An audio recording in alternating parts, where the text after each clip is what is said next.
നമസ്കാരം, ചന്ദ്രലേഖയിലേക്ക് സ്വാഗതം. നമ്മൾ ഏതൊരു കാര്യത്തിന് ഇറങ്ങി പുറപ്പെട്ടാലും നമ്മളിൽ ആദ്യം വേണ്ടത് നമ്മളിൽ തന്നെയുള്ള വിശ്വാസമാണ്. അങ്ങനെ ചെയ്യുകയാണെങ്കിൽ നമ്മൾ പാതി ദൂരം പിന്നിട്ടു എന്ന് തന്നെ പറയാം. ചന്ദ്രലേഖയുടെ പുതിയൊരു അധ്യായത്തിലേക്ക് എല്ലാ പ്രിയപ്പെട്ട പ്രേക്ഷകർക്കും സ്വാഗതം.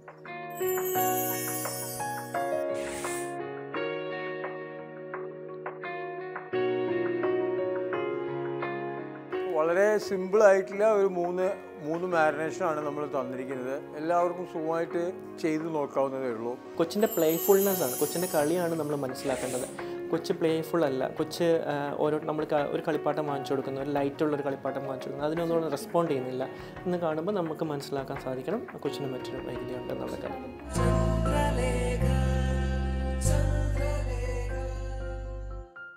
നമ്മൾ ഒരുപാട് പച്ചക്കറികളൊക്കെ വാങ്ങി ഫ്രിഡ്ജിൽ സൂക്ഷിക്കുമ്പോൾ അത് സെപ്പറേറ്റ് പാക്കിലായി വെച്ചാൽ ഒരുപാട് നാളതിരിക്കുകയും ചെയ്യും, അതുപോലെ തന്നെ ഫ്രിഡ്ജ് വൃത്തിയായിട്ടിരിക്കുകയും ചെയ്യും.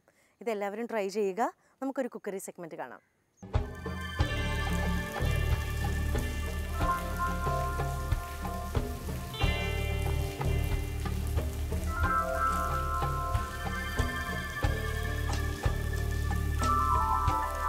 Hi viewers, I am Srinath, Bolgatti Palace, KTDC എറണാകുളത്തിലെ ഷെഫാണ് ഞാൻ. സാധാരണ ഇപ്പോൾ നമ്മളെ കുക്കറി ഷോസെല്ലാം ഉണ്ടാവാറുണ്ട്. ഭയങ്കര എന്താ പറയുക, കോംപ്ലിക്കേറ്റഡ് ആയിട്ടുള്ള കുറേ സാധനങ്ങൾ ഉണ്ടാക്കി വരികയാണ്. ഇപ്പോൾ മേ ബി ഞാൻ തന്നെ 2-3 പ്രാവശ്യം കുറച്ചും കൂടെ കോംപ്ലിക്കേഷൻ ഉള്ള സാധനങ്ങളാണ് തരുന്നത്. അപ്പോൾ ഇത്തവണ ഞാൻ ട്രാക്കിൽ നിന്ന് മാറി പുതിയൊരു രീതിയിലാണ്. കാരണം എല്ലാവരുടെ വീടുകളിലും പൊതുവേ നല്ലൊരു ശതമാനം മലയാളികളുടെ വീട്ടിലും മീനൊക്കെ പൊരിക്കാറുണ്ട്, അല്ലെങ്കിൽ നോൺ വെജിറ്റേറിയൻ യൂസ് ചെയ്യാറുണ്ട്, ഇങ്ങനത്തെ കാര്യങ്ങളൊക്കെ ചെയ്യുന്നുണ്ട്. അപ്പോൾ ഇതിൽ പലരുടെയും ഏറ്റവും വലിയ പ്രശ്നം വെച്ചാൽ മീൻ കേരളത്തിൽ ഒരുപാട് അവൈലബിൾ ആണ്. പക്ഷേ അതിലിടുന്ന മാരിനേഷൻ, അതിൻ്റെ ടേസ്റ്റ്, അതിൻ്റെ ഫ്ലേവർ, അത് നമ്മളെ ബോഡിയെ എങ്ങനെ ബാധിക്കുന്നു, നമ്മളെ ടേസ്റ്റിനെ എങ്ങനെ ഇതാക്കുന്നു, അവിടെയാണ്. അതായത് ഭക്ഷണം എന്ന് പറഞ്ഞാൽ ഒരു മനുഷ്യൻ്റെ മനസ്സിൽ ഒരുപാട് സന്തോഷങ്ങൾ ഉണ്ടാക്കുന്ന ഒരു സംഗതിയാണ്. നല്ല ഭക്ഷണം കൊടുത്താൽ അയാളുടെ മുഖം നോക്കിയാൽ ഒരു പോസിറ്റീവ് വരാറുണ്ട്, മോശമാണെങ്കിലോ നേരെ തിരിച്ച് സംഭവിക്കാറുണ്ട്. അപ്പോൾ ഞാൻ തുടങ്ങുകയായി ഇതിൻ്റെ ഫസ്റ്റ് ഓഫ് ഓൾ ഞാൻ നിങ്ങൾക്ക് ഇതിൻ്റെ ഇൻഗ്രീഡിയൻസ് എന്തൊക്കെയാണ് അങ്ങനത്തെ ഉള്ള കാര്യങ്ങളൊക്കെ പരിചയപ്പെടുത്തി തരാം.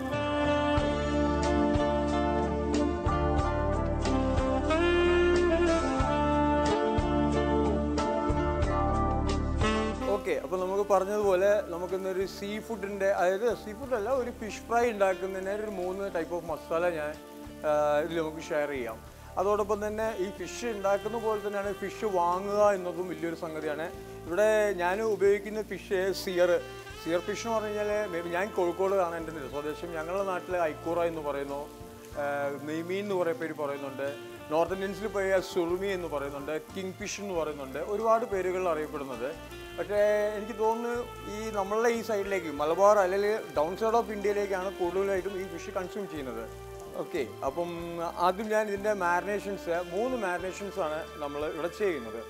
ഫസ്റ്റ് വഴി പറഞ്ഞാൽ ഇൻഗ്രീഡിയൻസിലേക്ക് നമുക്ക് വരാം.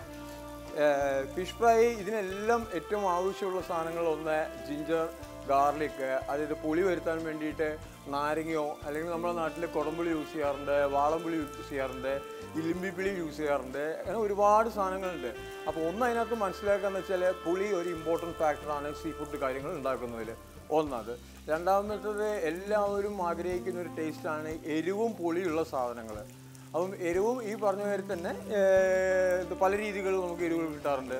മുളക് പൊടി, അതായത് ചുവന്ന മുളക് പൊടിച്ചിട്ടുള്ള മുളക് പൊടിയുടെ എരിവ് ഉണ്ടാവാം, പച്ചമുളക് അരച്ചിട്ടുള്ള എരിവ് ഉണ്ടാവാം, പെപ്പർ അരച്ചിട്ടുള്ള, അതായത് കുരുമുളക് അരച്ചിട്ടുള്ള എരിവ് ഉണ്ടാവാം. അങ്ങനെ പല രീതികളിലും പോകുന്നുണ്ട്. അപ്പോൾ ഇതിനെ 3നെയും ബേസ് ചെയ്തിട്ട് ഒരു 3 ഫ്ലേവേഴ്സ് നമുക്ക് ഇന്നിവിടെ ചെയ്യാം. ഫസ്റ്റ് ഓഫ് ഓൾ കേരളത്തിൽ നമ്മൾ ജനറലി യൂസ് ചെയ്യുന്ന ഒരു നോർമൽ റെഡ് ഫിഷ് ഗ്രേവിയാണ്, അല്ല മാരിനേഷനാണ് നമ്മൾ ചെയ്യാൻ പോകുന്നത്.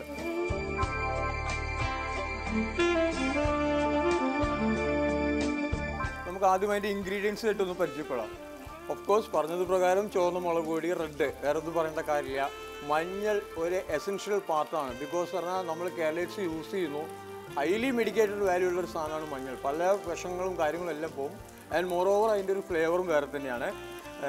പിന്നെ ജിഞ്ചറും ഗാർലിക്കും ചേർന്ന് പേസ്റ്റ് ആക്കിയത്, വെളുത്തുള്ളിയും ഇഞ്ചിയും നന്നാക്കിയിട്ട് അതിന് തോലെല്ലാം കളഞ്ഞ് ക്ലീൻ ചെയ്തിട്ട് അതിന് പേസ്റ്റ് ആക്കിയത്, പച്ചമുളക് കുറച്ച് അരച്ചതിടുക, പിന്നെ റെഡ് ചില്ലികളിൽ 2 ഉണ്ട്. ഒന്ന് സാധാരണ നോർമൽ ചില്ലി ഉണ്ട്, കാശ്മീരി ചില്ലി ഉണ്ട്. കാശ്മീരി ചില്ലി എന്ന് പറഞ്ഞാൽ പ്രത്യേകിച്ച് എരിവൊന്നും തോന്നിക്കില്ല. പക്ഷേ ഇത് ചെയ്യുന്നത് വെച്ചാൽ this is നാച്ചുറലാണ്.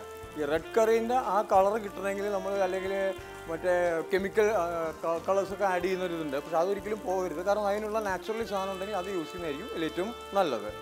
Okay, first of all ഞാൻ നമ്മളുടെ ഒരു spoon and half red chilli powder ഇട്ടു. രണ്ടാമതായി മഞ്ഞൾ. ഞാൻ പറഞ്ഞ പോലെ വളരെ ഇമ്പോർട്ടൻ്റ് ആയിട്ടുള്ള ഒരു വസ്തുതയാണ്. മഞ്ഞൾ ഇട്ടു. ജിഞ്ചർ ഗാർലിക് പേസ്റ്റ് ഞാൻ മുമ്പേ പറഞ്ഞിരുന്നല്ലോ. ഇതെല്ലാം ഒരു അവിഭാജ്യ ഘടകമാണ് നമ്മളൊരു മലയാളിയുടെ ഒരു കറികൾ ഉണ്ടാക്കുമ്പോൾ. ഇതിന് ബൈൻഡിങ്ങിന് വേണ്ടി കുറച്ച് കോക്കനട്ട് ഓയിൽ ഒഴിക്കുന്നുണ്ട്. ബൈൻഡിങ് എന്ന് പറഞ്ഞാൽ അതിനെ കെട്ടുപിടിക്കാൻ വേണ്ടിയിട്ടുള്ള സാധനങ്ങളാണ്. കുക്കറിയിൽ ഒരുപാട് കുക്കിംഗ് ഏജൻസ് ഉണ്ട്, ബൈൻഡിങ് ഏജൻസ് ഉണ്ട്, റേസിങ് ഏജൻസ് ഉണ്ട്, അങ്ങനത്തെ ഓരോരോ ഘടകങ്ങളിൽ. അപ്പോൾ അതിലുപോലെ ബൈൻഡിങ് ഏജൻ്റായിട്ട് യൂസ് ചെയ്യാൻ വേണ്ടി നോക്കുക. കാരണം അല്ലെങ്കിൽ മസാല നമ്മളിൽ പിടിച്ചൊന്നും വരില്ല. കോക്കനട്ട് ഓയിൽ ഞാൻ കുറച്ചും കൂടെ ഒഴിച്ചു.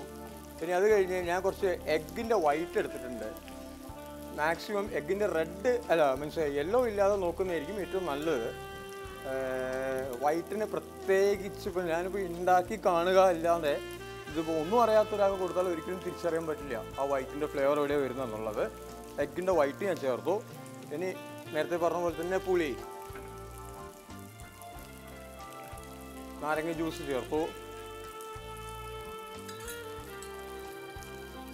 സോൾട്ട്. ഇനി വേണമെച്ചാൽ കുറച്ച് ടാമറിൻഡ്, നമ്മുടെ വാളംപുളി എന്ന് പറഞ്ഞ സാധനം.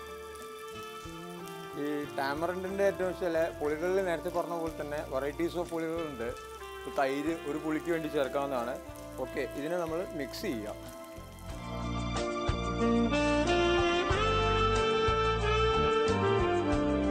പിന്നെ കുറച്ച് റൈസ് പൗഡർ ഞാനിതിൽ ചേർക്കുന്നുണ്ട്. അതും ഇതേപോലെ തന്നെയാണ് നമ്മൾ ചെയ്യുമ്പോൾ. അതിനകത്ത് ഫിഷിൻ്റെ മുകളിൽ ഒന്നിക്കൊരു ക്രിസ്പിനെസ് ഫീൽ ചെയ്യാനും, രണ്ടാമത് ഫ്ലോറുകൾ എപ്പോഴും ഈ നേരത്തെ പുറത്തു വരുമ്പോൾ ബൈൻഡിങ് ആയിരിക്കും. അതായത് നമ്മളുടെ കഷ്ണം വിട്ടാൽ പുറത്തേക്ക് പോവില്ല. അത് അപ്പത്തിൻ്റെ പൊടിയോ കുറച്ച് ചേർത്തു, കുറച്ച് കറിവേപ്പിലയും കൂടെ ഇടുന്നു. ഓക്കെ, ഇത് പറഞ്ഞ പോലെ തന്നെ മിക്സർ കണ്ടോ, ഇതിൻ്റെ കളർ കിട്ടി നമുക്ക് എല്ലാവർക്കും. പിന്നെ ഇനി അടുത്ത പാർട്ട് നമ്മളുടെ ഫിഷാണ്. ഞാൻ പറഞ്ഞ പോലെ തന്നെ സിയർ ഫിഷാണ് എടുത്തിരിക്കുന്നത്. അതിനെ ഇങ്ങനെ കട്ട് ചെയ്യുന്നതിന് ഡാൺ കട്ട് എന്നാണ് നമ്മൾ പറയുക ഹോട്ടൽ ലാംഗ്വേജസിൽ. എന്തായാലും ശരി, മീൻ പൊരിച്ചതിൻ്റെ ഒരു പീസ്. ഈ ഫിഷിൻ്റെ മുകളിൽ നമ്മൾ ശ്രദ്ധിക്കേണ്ടത്, നോർമലി നമ്മൾ ഒരു ബിൽഡിങ്ങോ എന്തെങ്കിലും കോൺക്രീറ്റ് ചെയ്യുക അല്ലെങ്കിൽ അതിന് മുകളിൽ ടൈൽസ് പതിപ്പിക്കുകയോ ചെയ്ത് കഴിഞ്ഞാൽ അത് പതിപ്പിക്കുന്ന സർഫസ് എപ്പോഴും നമ്മൾ കുറച്ച് പരുവരുത്തതാക്കുന്നു. എന്നാൽ മാത്രമേ അതിനകത്ത് ബാക്കിയുള്ള സാധനങ്ങൾ പിടിക്കുള്ളൂ. സെയിം ലോജിക്ക് ഇത് തന്നെയാണ്. അപ്പോൾ ഇതിനങ്ങനെ ടെൻഡറിങ് അല്ല,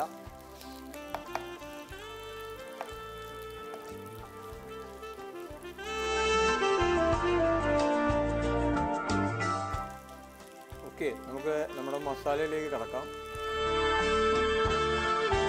കരിവേപ്പില ഇടുന്നതിനെ കൊണ്ട് അനാവശ്യമായി ഉണ്ടാവുന്ന കയപ്പോ അങ്ങനത്തെ ഫ്ലേവറൊക്കെ ഇത് പോകുന്നുണ്ട്. അതായത് കരിവേപ്പില എപ്പോഴും പുറത്തേക്ക് ലൈറ്റ് കുക്കാകുമ്പോൾ അത് അതിൻ്റെ സ്വഭാവം വരെ ഒരു മണം തിരിച്ചു തരും. പറഞ്ഞ പോലെ നമ്മൾ റെഡ് കറിയുടെ മിച്ചതല്ല, റെഡ് മാരിനേഷൻ സാധാരണ കിട്ടുന്ന ഒരു മാരിനേഷൻ ആക്കി.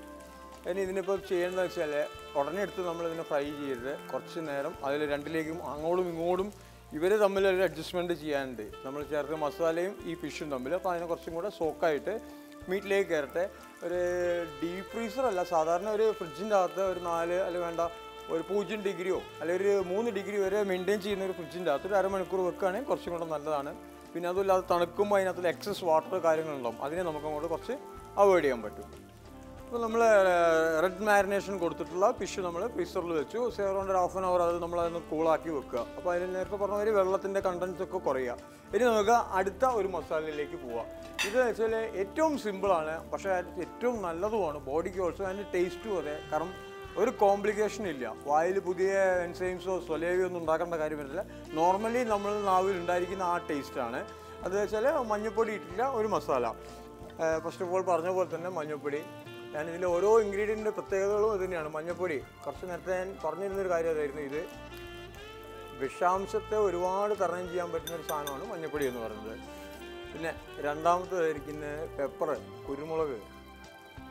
ഒരുപാട് വർഷങ്ങൾക്ക് മുമ്പ് ബ്ലാക്ക് ഗോൾഡ് എന്ന പേരിൽ അറിയപ്പെടുന്ന ഒരു സാധനമായിരുന്നത്. അറബികളെല്ലാം നമ്മുടെ നാട്ടിൽ ഇത് വാങ്ങാൻ വന്നിട്ടുണ്ട് ഒരുപാട്. പറഞ്ഞ പോലെ അല്പം കോക്കനട്ട് ഓയിൽ,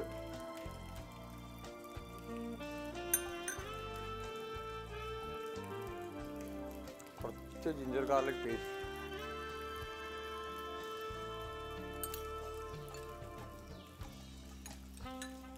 ലൈം ജ്യൂസ് പുളിക്ക് വേണ്ടിയിട്ട്,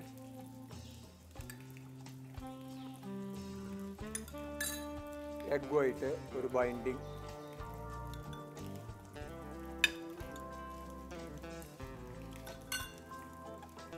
സോൾട്ട് ടു ടേസ്റ്റ് എന്ന് പറയാം. അഗൈൻ സെയിം കറിവേപ്പില തന്നെ കുറച്ചും കൂടെ ഇതിലേക്ക് ആക്കുക.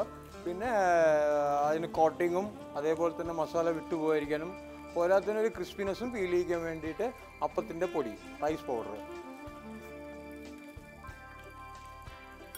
സെയിം വേയിൽ തന്നെ നമ്മൾ മുമ്പ് ചെയ്തിരുന്ന റെഡ് മാരിനേഷന് പകരം വേറൊരു മാരിനേഷൻ.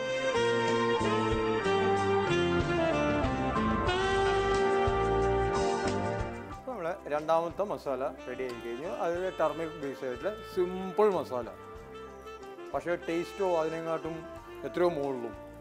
ഓക്കെ, അതിന് നമുക്ക് ഇതിൻ്റെ മൂന്നാമത്തെ മസാലയിലേക്ക് കൊണ്ടുപോകാം. ഈ ഫസ്റ്റ് രണ്ട് തന്നതിൽ നിന്നും വളരെ വ്യത്യാസമുള്ളൊരു രീതിയിലേക്ക് വരുന്നുണ്ട്.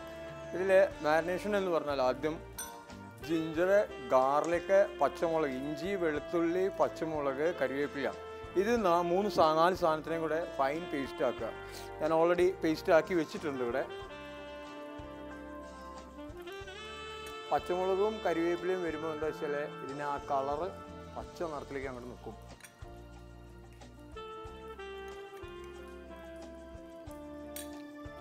വീണ്ടും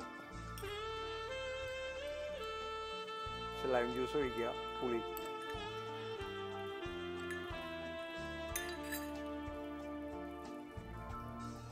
കുറച്ചുകൂടെ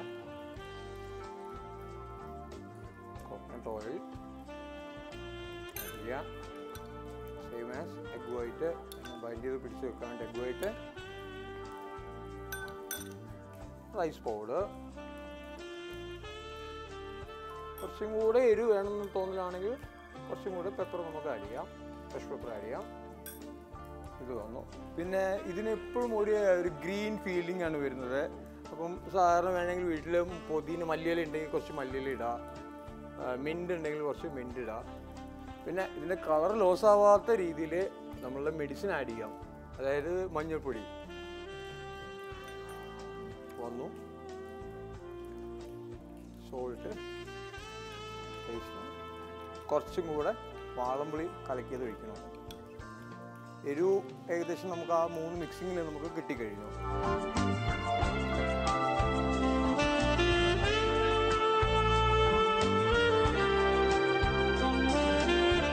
സെയിം നമ്മൾ നേരത്തെ ചെയ്ത പോലെ തന്നെ ഇതിനെയും ബാക്കി 2 നമ്മൾ പ്രിപ്പയർ ചെയ്തിട്ട് നമ്മൾ ഇതാക്കിയ ഫ്രീസറിൽ വെച്ചു. സെയിം ടൈം ഇതിനെ അങ്ങോട്ട് വെക്കുക. ഒരു ഹാഫ് ആൻ അവർ കൂടെ ഇതിന് ഫ്രീസറിൽ.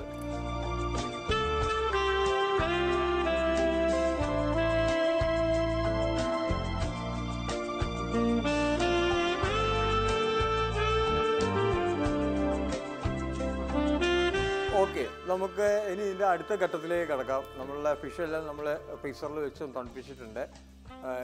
കേരള അതിനെ കൊണ്ട് കോക്കനട്ട് ഓയിലാണ് ഞാൻ ചെയ്യുന്നത്.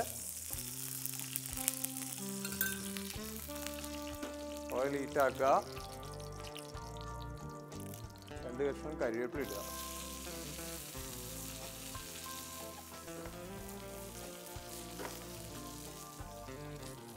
ആദ്യം നമുക്ക് ഫസ്റ്റ് ചെയ്ത കേരള റെഡ് മസാലയിലേക്ക് പോവാം.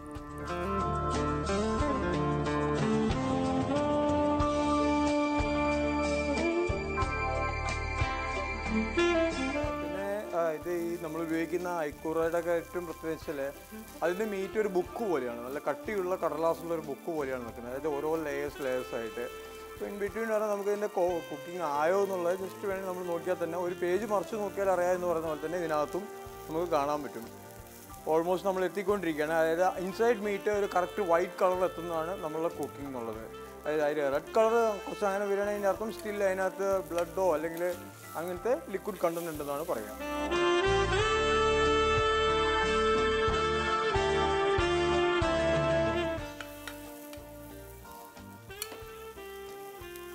ഇവിടെ നമ്മളുടെ ഫിഷ് ഒന്നാം ഘട്ടം ഏകദേശം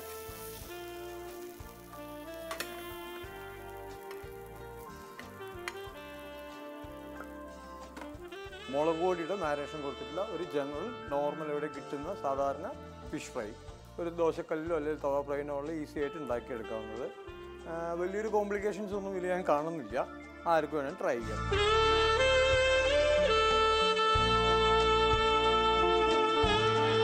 അടുത്ത് നമുക്ക് രണ്ടാമത് മാരിനേറ്റ് ചെയ്ത ഫിഷിൻ്റെ ഇതിലേക്ക് നമുക്ക് കടക്കാം.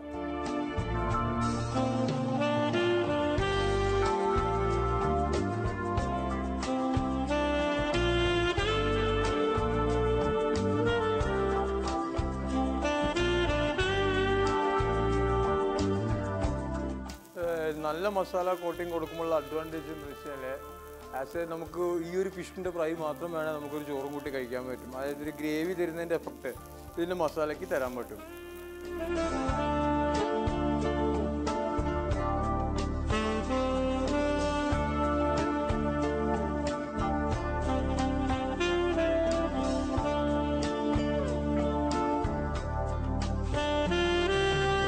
ഓക്കെ, നമ്മളുടെ രണ്ടാമത്തെ ഫിഷ് ഫ്രൈ റെഡി ആയി കഴിഞ്ഞിരിക്കുന്നു.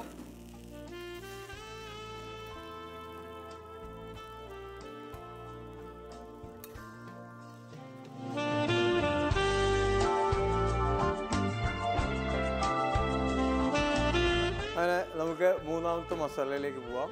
പച്ച ഒരു ഗ്രീൻ മസാലയിലേക്ക്.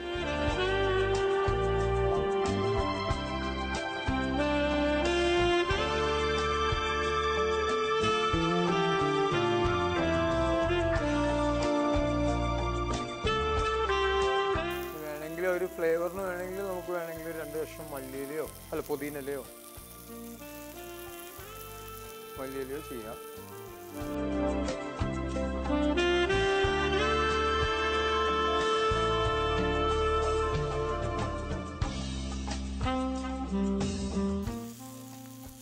നമ്മളെ മീറ്റ് കുക്കായിട്ടുണ്ട്. ഫിഷ് നമുക്ക് പാത്രത്തിലേക്ക് മാറ്റാം.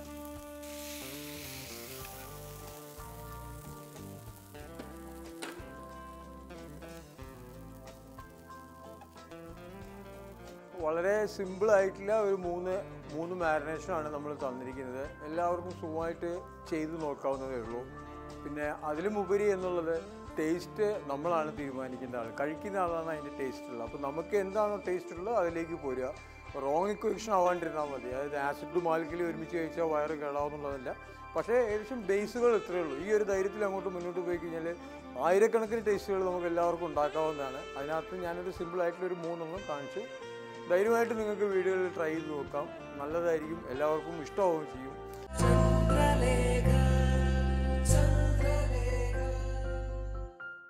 നമസ്കാരം. ദൈവം തന്ന ദാനങ്ങളിൽ ഏറ്റവും സവിശേഷമായൊരു ദാനമാണ് കാഴ്ചശക്തി എന്നുള്ളത്. കാഴ്ചശക്തി ഇല്ലാതെ വരുമ്പോഴാണ് കണ്ണിൻ്റെ വിലയെക്കുറിച്ച് നാം മനസ്സിലാക്കുക. ഒരു വ്യക്തിയുടെ ജീവിത സാഹചര്യം എന്താണെന്ന് വ്യക്തമാകാൻ അയാളുടെ കണ്ണുകൾ നോക്കിയാൽ മനസ്സിലാവും. സന്തോഷമാണോ വിഷമമാണോ ക്ഷീണമാണോ എന്നൊക്കെ ആ കണ്ണുകളിലൂടെ നമുക്ക് മനസ്സിലാകും. മനസ്സിൻ്റെ ഒരു പ്രതിഫലനം തന്നെയാണ് കണ്ണുകൾ. ഇന്ന് നമ്മോടൊപ്പം ഉള്ളത് എറണാകുളം മെഡിക്കൽ ട്രസ്റ്റ് ഹോസ്പിറ്റലിലെ നേത്രവിദഗ്ധനായ ഡോക്ടർ മാത്യു ജെയിംസ് ആണ്. കണ്ണുകളുടെ സംരക്ഷണത്തെക്കുറിച്ചും കണ്ണുകളെ ബാധിക്കുന്ന അസുഖങ്ങളെക്കുറിച്ചും അവയ്ക്കുള്ള പരിഹാര മാർഗങ്ങളെക്കുറിച്ചുമൊക്കെ നമുക്ക് അറിയാം. സ്വാഗതം ചെയ്യാം ഡോക്ടറെ ഈ പ്രോഗ്രാമിലേക്ക്. നമസ്കാരം ഡോക്ടർ. ഡോക്ടർ, പലപ്പോഴും കണ്ണുകളുടെ ഒരു സംരക്ഷണം വലിയൊരു കാര്യം തന്നെയാണ്. തീർച്ചയായിട്ടും കൊച്ചു കുട്ടികൾ ജനിക്കുമ്പോൾ തന്നെ വളരെയധികം കാര്യങ്ങൾ നമ്മൾ ശ്രദ്ധിക്കേണ്ടതില്ല. ഒരു കുഞ്ഞ് ജനിച്ചു കഴിഞ്ഞാൽ ആ കുഞ്ഞിന് കണ്ണിന് എന്തെങ്കിലും വൈകല്യമുണ്ട് എന്ന് നമ്മൾക്ക് എങ്ങനെയാണ് തിരിച്ചറിയാൻ സാധിക്കുക? ഒരു കൊച്ചു കുഞ്ഞിന് കണ്ണിലെ വൈകല്യങ്ങൾ വരുമ്പോൾ അതിന് ഞാൻ മൂന്നായിട്ട് തരംതിരിക്കാൻ ഉദ്ദേശിക്കുന്നു. ഒന്ന് മൈൽഡായിട്ട് ചെറിയ തോതിലുള്ള ഒരു കാഴ്ചക്കുറവ്, അല്ലെങ്കിൽ സിവിയർ ആയിട്ടുള്ളൊരു കാഴ്ചക്കുറവ്, അല്ലെങ്കിൽ ഒരു ഇടത്തരമായിട്ടുള്ള കാഴ്ചക്കുറവ്. സിവിയർ ആയിട്ടുള്ളൊരു കാഴ്ചക്കുറവുള്ള ഒരു കൊച്ചിനെ സംബന്ധിച്ചിടത്തോളം കൊച്ചിന് നമുക്കറിയാവുന്ന പോലെ ഒരു 3 months അല്ലെങ്കിൽ ഒരു 4 months ആകുമ്പോഴേക്കും കൊച്ച് അമ്മേനെ റെക്കഗ്നൈസ് ചെയ്ത് സ്മൈൽ ചെയ്യാൻ തുടങ്ങും. കൊച്ച് അമ്മ വരുമ്പോൾ തന്നെ അമ്മേനെ റെക്കഗ്നൈസ് ചെയ്യുന്നുണ്ട്. അപ്പം ഈ ഉള്ള ആക്ടിവിറ്റീസ് കുറയുന്നൊരവസ്ഥ കാണുന്നുണ്ടെങ്കിൽ തീർച്ചയായിട്ടും കൊച്ചിൻ്റെ കാഴ്ചയിൽ എന്തൊരു വൈകല്യമുണ്ട്. ഒരു ഇടത്തരം കാഴ്ചക്കുറവാണ്, മോഡറേറ്റ് എമൗണ്ട് ഓഫ് കാഴ്ചക്കുറവാണെങ്കിൽ നമുക്ക് കൊച്ചിൻ്റെ മറ്റുള്ള ആക്ടിവിറ്റീസ് നമുക്കറിയാം. കൊച്ചൊരു 9 months ആകുമ്പോഴേക്കും 9 മാസം ആകുമ്പോഴേക്കും കൊച്ചിന് താഴെയുള്ള തരി പറക്കാനൊരു ടെൻഡൻസി കാണിക്കുന്നു. അല്ലെങ്കിൽ കളിപ്പാട്ടങ്ങൾ കൊടുക്കുമ്പോൾ അതിനോട്ട് അപ്രോച്ച് ചെയ്ത് അത് പിടിക്കാൻ ശ്രമിക്കുന്നു. അപ്പോൾ ആ ഉള്ള ആക്ടിവിറ്റീസ് കുറയുന്നത് കൊച്ചിൻ്റെ പ്ലേഫുൾനെസ് ആണ്, കൊച്ചിൻ്റെ കളിയാണ് നമ്മൾ മനസ്സിലാക്കേണ്ടത്. കൊച്ച് പ്ലേഫുൾ അല്ല. കൊച്ച് നമ്മൾ ഒരു കളിപ്പാട്ടം വാങ്ങിച്ചു കൊടുക്കുന്നു, ഒരു ലൈറ്റുള്ളൊരു കളിപ്പാട്ടം വാങ്ങിച്ചു കൊടുക്കുന്നു, അതിനൊന്നും റെസ്പോണ്ട് ചെയ്യുന്നില്ല എന്ന് കാണുമ്പോൾ നമുക്ക് മനസ്സിലാക്കാൻ സാധിക്കണം കൊച്ചിന് മറ്റൊരു വൈകല്യം ഉണ്ടെന്ന്. പക്ഷെ പലപ്പോഴും പല പാരൻസും കുട്ടികൾക്ക് കാഴ്ച വൈകല്യം ഉണ്ടെന്ന് തിരിച്ചറിയുന്ന ഒരു 3-4 വയസ്സൊക്കെ ആകുമ്പോഴായിരിക്കും. ഇങ്ങനെ വൈകി പോകുന്നത് കുട്ടികളുടെ കാഴ്ച വീണ്ടും തിരിച്ചെടുക്കാനുള്ള എന്തെങ്കിലും പ്രശ്നങ്ങൾ കാരണമാകുന്നുണ്ട്? കൂടുതലും ഞാൻ കണ്ടിട്ടുള്ളത് എങ്ങനെയാണെന്ന് വെച്ചാൽ കൊച്ചിന് ഒരു കണ്ണിന് കാഴ്ച കുറച്ച് സ്വല്പം ഉണ്ട്, മറ്റേ 2 കണ്ണും തമ്മിൽ ഒരു ഇൻഈക്വാലിറ്റി, രണ്ടും ഒരേപോലെയല്ല കാഴ്ചക്കുറവ്. ഒരു കണ്ണിന് കുറച്ചും കൂടെ കാഴ്ച കൂടുതലുണ്ട്, അതുകൊണ്ട് കൊച്ചിന് അത്യാവശ്യം ആക്ടിവിറ്റീസ് ഒക്കെ ചെയ്യാൻ പറ്റുന്നുണ്ട്. പക്ഷെ ഒരു കണ്ണിന് കുറച്ച് പവർ കുറവാണ്. അപ്പം അങ്ങനെ വരുമ്പോൾ ആ കണ്ണിന് കാഴ്ച കുറവുള്ളത് മാതാപിതാക്കൾ ശ്രദ്ധിക്കാതെ പോയി, അല്ലെങ്കിൽ അത് തിരിച്ചറിയാൻ വൈകിപ്പോയി. ഡോക്ടറെ അടുത്ത് കൊണ്ടുവന്ന് കൊച്ച് ഒരുപക്ഷെ ഫസ്റ്റ് സ്റ്റാൻഡേർഡിലാകുമ്പോഴായിരിക്കും യൂഷ്വലി നമ്മൾ സ്കൂളിൽ സ്ക്രീനിങ് ക്യാമ്പ് വരുമ്പോഴാണ്. LKG UKG പൊതുവെ സ്ക്രീനിങ് ക്യാമ്പ്സ് അത്രയും വരാറില്ല. ഫസ്റ്റ് സ്റ്റാൻഡേർഡ് സെക്കൻഡ് സ്റ്റാൻഡേർഡിൽ എത്തുമ്പോഴാണ് ഒരു സ്ക്രീനിങ് ക്യാമ്പായിട്ട് ചിലപ്പോൾ ടെസ്റ്റ് ചെയ്യാവുന്നതും. അത് പലപ്പോഴും ആ സമയത്താണ് അപ്പനമ്മമാർ നമ്മളത് മനസ്സിലാക്കുകയും കൊച്ചിനെ ടെസ്റ്റിന് വേണ്ടി കൊണ്ടുവരികയും ചെയ്യുന്നത്. അപ്പോൾ ഈ ഒരു കണ്ണിന് കാഴ്ച കുറവും മറ്റേ കണ്ണിന് കാഴ്ച കുറച്ചും കൂടി കൂടുതലുള്ള ഒരു അവസ്ഥയിൽ പലപ്പോഴും നമ്മൾ മാതാപിതാക്കളും വിട്ട് ശ്രദ്ധിക്കാതെ പോകാറുണ്ട്. അത് മാതാപിതാക്കളെയും ശ്രദ്ധയില്ലായ്മ എന്ന് നമുക്ക് പറയാൻ പറ്റില്ല. It's impossible. ഇപ്പോൾ എൻ്റെ സ്വന്തം കൊച്ചിനാണെങ്കിൽ പോലും ഇങ്ങനൊരു സംഭവം ഉണ്ടെങ്കിൽ ചിലപ്പോൾ ഞാൻ വൈകിപ്പോകാൻ ശ്രദ്ധിച്ചില്ല എന്ന് വരാൻ സാധ്യതയുണ്ട്. അപ്പം നമുക്ക് ചെയ്യാൻ പറ്റുന്ന ഒരു കാര്യം അതെങ്ങനെ അവോയ്ഡ് ചെയ്യാൻ പറ്റുമെന്ന് ചോദിച്ചാൽ പ്രോബ്ലി ഒരു LKG UKGയിലാവുമ്പോഴാണെങ്കിലും ഒരു കൊച്ചിന് ഒരു ടെസ്റ്റിംഗ്, ഒരു സിംഗിൾ വിസിറ്റ് ഒരു ഒഫ്താൽമോളജിസ്റ്റിൻ്റെ അടുത്ത് പോകുന്നതിനകത്ത് ഒരു തെറ്റില്ല എന്നാണ് എൻ്റെ അഭിപ്രായം. കാരണം നമ്മളൊരു ബേസിക് എക്സാമിനേഷൻ എങ്കിലും നമ്മൾ ചെയ്യുന്നത് നല്ലതായിരിക്കും. കൊച്ചിൻ്റെ പവർ ഒന്ന് ചെക്ക് ചെയ്യുന്നത് നല്ലതായിരിക്കും. കണ്ണുകളെ ബാധിക്കുന്ന പ്രധാന അസുഖങ്ങളെക്കുറിച്ചും അവയ്ക്കുള്ള പരിഹാര മാർഗങ്ങളെക്കുറിച്ചുമൊക്കെ ഡോക്ടർ വളരെ വിശദമായി തന്നെ പറയുകയുണ്ടായി. ഇനിയും കൂടുതൽ കാര്യങ്ങൾ നമുക്ക് അറിയേണ്ടതുണ്ട്. അടുത്തയാഴ്ച കാണാൻ മറക്കരുത്. നന്ദി, നമസ്കാരം. ചന്ദ്രലേഖയുടെ ഇന്നത്തെ അധ്യായം ഇവിടെ പൂർണ്ണമാകുന്നു. നിങ്ങളുടെ വിലയേറിയ അഭിപ്രായങ്ങളും നിർദ്ദേശങ്ങളും എല്ലാം പതിവ് പോലെ ഞങ്ങളെ എഴുതി അറിയിക്കുക. പുതിയ കാഴ്ചകളും വിശേഷങ്ങളുമായി വീണ്ടും അടുത്ത എപ്പിസോഡിൽ.